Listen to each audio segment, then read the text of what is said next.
When it comes to choosing the right parts for your next build, selecting the PC case is the most individual component of all, and it's actually my favourite part to select when configuring build guides here on the channel. But with so many options available and such a huge array of brands to choose from, how do you know which ones are best? Well, in this video, I'm going to be walking you through my very favourites from the hundreds of build guides we've compiled here on the channel and the massive selection of cases that we've had hands-on with over the last year or so. Chassis for all different price points, so you've got some great recommendations for your next build. Now, before I jump into the recommendations, I want to just talk about a few basics that you should know when picking a PC case. Of course, use the timestamps below to navigate through all the recommendations today, and latest pricing and availability will be in the description too. Cases come in a few different form factors, and these are built around motherboard sizes. The main motherboard sizes are Mini ITX, Micro ATX, and ATX. You'll also occasionally find extended ATX boards which are even bigger. The case you choose is going to determine what motherboards are available. Typically, the larger the motherboard size supported by the case, the bigger the chassis is going to be. There's also a few really important variables to look at when picking a case. These include the size of supported graphics card, normally denoted in length, so that's going to determine how large the GPU can be. Be mindful that cases with front fans are going to reduce and impede this clearance slightly. You'll also want to consider radiator support. What size of rad can you actually fit in? This will normally be 240, 280, 360 or 420mm. While if you're going for an air cooler, you'll also want to look at the maximum height from the CPU to the glass panel. That's going to determine the size of the heatsink that you can support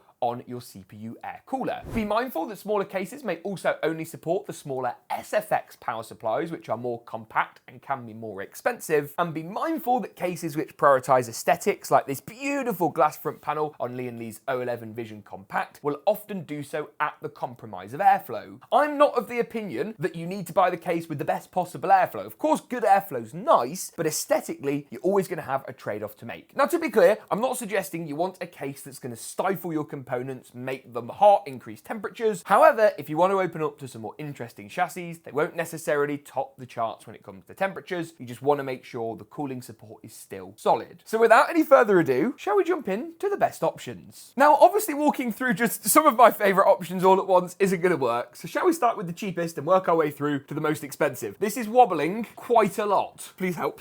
Starting with the least expensive price point, what would I recommend for under $75? Now, if you're looking for a well-built, good quality case that provides strong airflow, a nice tempered glass side panel, you'll want to look at this, the Fractal Design Focus 2. Now, it's not the most outlandish budget case on the market, but it does a lot of things right that other budget cases simply get wrong. For example, it's very easy to build in. If you go for the RGB derivative, you are going to get two 140mm fans up front, pre-installed. That's going to give you more than enough airflow for the most modest of systems. What's actually quite clever is you get this little deflector strip built into the tempered glass side panel, which does actually help to hide the PSU and give a little bit of an illusion of an integrated power supply shield. Cable management on this case is also fairly decent too, considering the price point, and you can see all the front panel cables come neatly tucked away. There are extra cable mounting tie-down points very frequently around the chassis, and although it doesn't have any built-in rubber grommets, the grommets themselves are folded over metal, so they're not sharp to the touch, they're not going to injure you.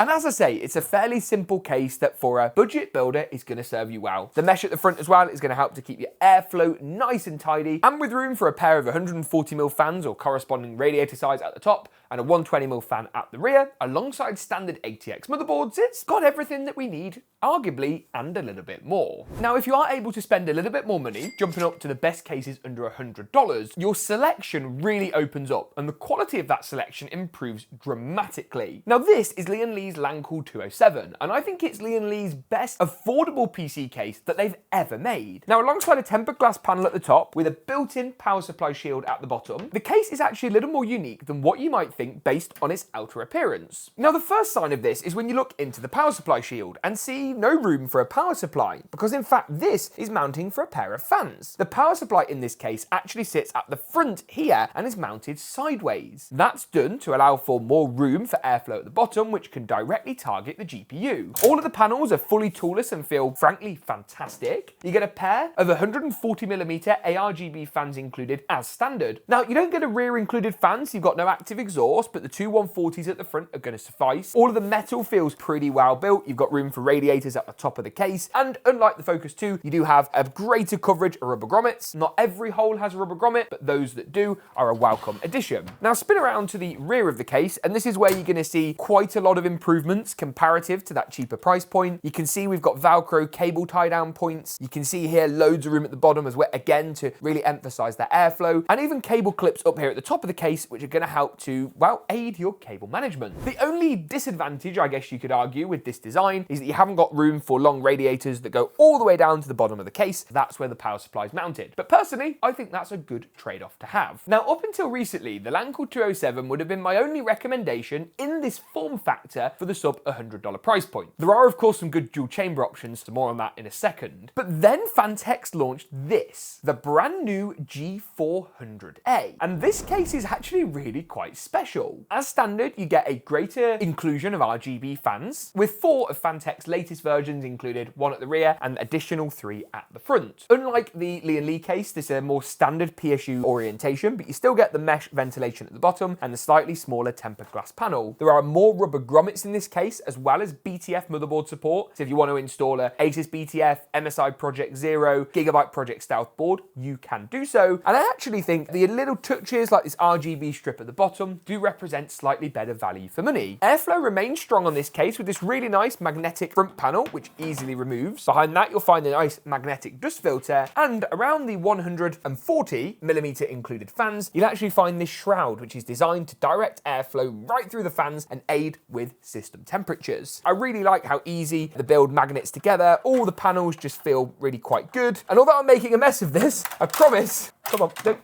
When you're not trying to film a video, this is actually quite simple. There we go. Let's just pretend it happened like that the first time. Although this definitely isn't my best cable management job, this was a system we had to try and get out. You can see there are plenty of cable tie-down points. You can see the extra rubber grommets are nice. The included fan cables come all nicely wired and managed as standard. And even with long power supply cables, RGB hubs and PSU extensions, there's plenty of room back here to organize and tidy up your cables, maybe slightly better than me. There is, however, one more case I want to talk about for this sub $100 price point. And although it looks like a black box, I assure you, once it's built in, there's a little more to it. Now, this right here is the Montech King 65, and it's basically a King 95 underneath, but with less fans included. It's a more square cubey version, and it's a really nice dual chamber PC case. There are some cost saver measures that have been made. Again, we only have rubber grommets down the right hand side, none at the top or at the bottom, and you're not going to find any support for BTF motherboards either. The panel tint is quite strong. However, you do get 2 reverse blade 140mm ARGB fans included at the front or the side, 120mm unit at the rear, and a design which is tried, tested, and proven. Now, if we spin the case around to the back, the panel quality all feels generally very good for the price. And if you go for the Pro version, as I mentioned, you get those included ARGB fans, which is an awesome touch. Cable management is pretty easy, and you get this included sort of cover or door piece, which helps to hide those cables away, room for the power supply down the bottom, and drive mounting support at the top too. All of the panels are the really nice pop-in, pop-out kind, and they feel generally pretty good. There's cool features like you can install the radiator on the top of the case by taking off the panel and popping it back in. That's something you won't find on cheaper chassis.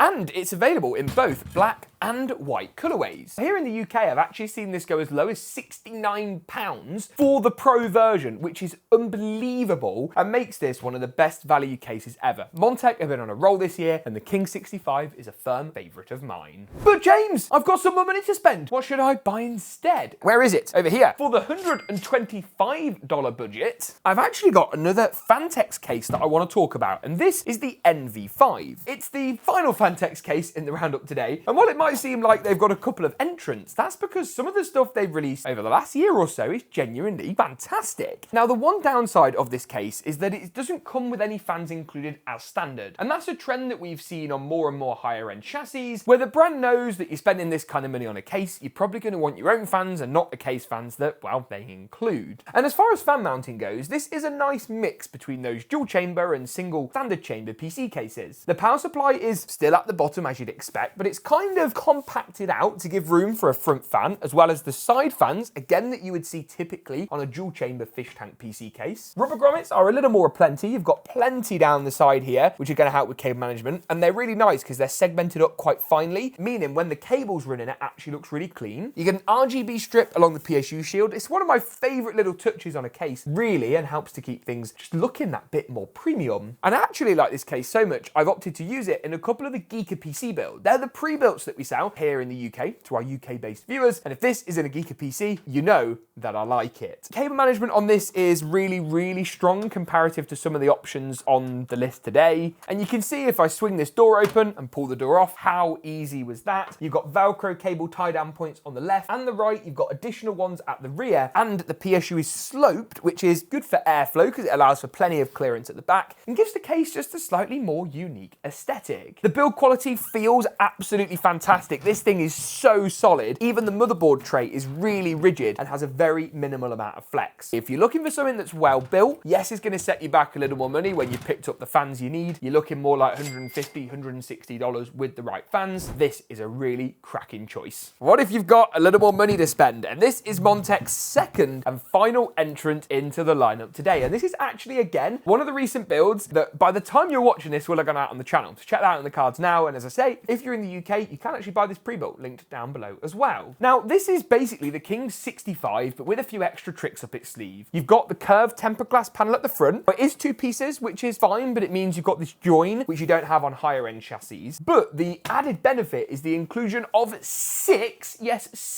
ARGB fans as standard. That's three 120mm reverse blade intake fans at the bottom. You've got two 140mm reverse blade intake fans on the side, and one 120mm standard blade exhaust at the rear. Paired up with something like Montech's Hyperflow 360, and this is a stunning PC case that in any build can look great. The curvature on the top panel is really nice. The panel design feels really very good. You get loads of support for long graphics cards. You can fit a 360mm radiator at the top. The case doesn't feel too large. To me, even with a fairly compact graphics card, still feels fairly complete and built out. I also really like the inclusion of this wraparound ARGB strip at the front, the top, and it tucks under at the bottom here. Again, that syncs up with all your other included ARGB fans and makes for a really fantastic system. The only thing I guess you could argue has been a bit of a downside of this case is it's maybe not quite as polished or clean as the next entrant in the list, but I really like it. And for the money, you get the Pro version with all the included fans. And even though it's a more expensive case than something like Phanteks NV5, when you add the fans into the equation, this is actually a fantastic deal. Now, if you want something a little more refined than the King 95 and arguably the original dual chamber PC case, this is honestly a work of art. It's the LIAN Li O11 Vision Compact. What's really nice about this case is that it just does everything right. You've got room for a pair of 120mm at the rear, you've got 360mm of clearance at the bottom, room for a 360mm rad on the top, and further fan and radiator mounting on the side. And you can see with LIAN Li's very expensive brand new wireless fans, they're not really wireless, but this is a video about cases, not fans. It is a beautiful bit of kit. You can move the motherboard tray up and down, so the GPU looks a little low to you here. You could actually shift the whole thing up. You've got cable grommets everywhere. You've got really nice build quality, brushed aluminium on the side and on the front of the case. It's honestly fantastic to build in. Clearances for everything are fantastic, and even the largest GPUs like this Supreme still have enough room to go a little further should you want one that's bigger. It's just a great case, and one that I'm personally a big fan of.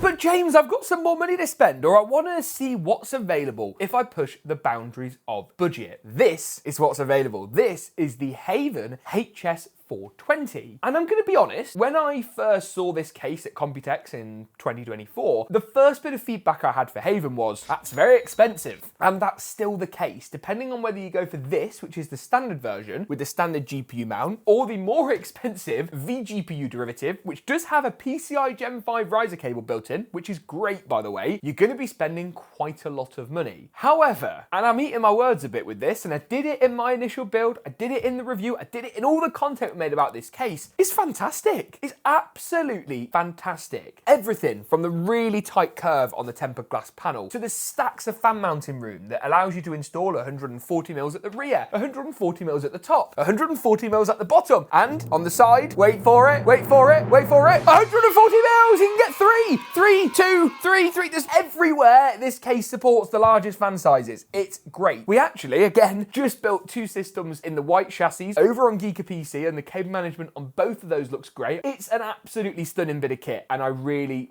really like it. But again, it's going to cost you a lot. You need to fill it with expensive hardware, and it doesn't come with any fans. As far as value is concerned, it doesn't score very highly. But as far as just being absolutely gorgeous goes, 10 out of 10. And that, ladies and gentlemen, are the top PC cases I think you should consider buying in 2025. If you're looking for some great mini ITX recommendations, we haven't covered loads this year, but I will still link some of my favorites below. Next year, we're going to try and do more small form factor builds, so let me know in the comments if you'd like to see that, and we can of course represent that in our case roundup for 2025 or 2026 in 12 months time. So make sure you get subscribed so you don't miss that video and lots of others. Thank you for watching, and as always, we'll see you in the next one.